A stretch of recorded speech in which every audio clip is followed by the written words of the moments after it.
تو نہ چھوٹے مجھ سے یا رب، تیرا چھٹنا ہے غضب، یوں میں راضی ہوں مجھے چاہے زمانہ چھوڑ دے۔ حضور اقدس صلی اللہ علیہ وسلم کا پاک ارشاد ہے کہ وہ شخص صلح رحمی کرنے والا نہیں ہے جو برابر سر برابر کا معاملہ کرنے والا ہو۔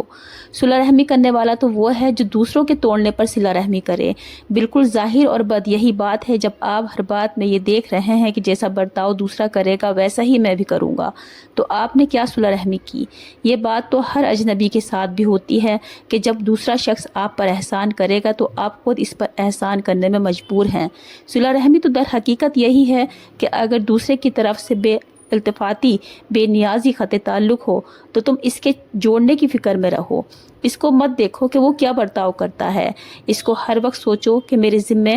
کیا حق ہے، مجھے کیا کرنا چاہیے، مجھے دوسروں کے حقوق ادا کرتے رہو۔ ایسا نہ ہو کہ اس کا کوئی حق اپنے ذمے رہ جائے جس کا قیامت میں اپنے سے مطالبہ ہو جائے، اور اپنے حقوق کے پورا ہونے کا واہمہ بھی دل سے میں نہ لو، بلکہ اگر وہ پورے نہیں ہوتے تو اور بھی زیادہ مسرور ہو کہ دوسرے عالم میں جو اجر و ثواب اس کا ملے گا وہ اس سے بہت زیادہ ہوگا جو یہاں حضرت حکیم بن حزام رضی اللہ عنہ کے شاہ رشتہ دار کے ساتھ اس نے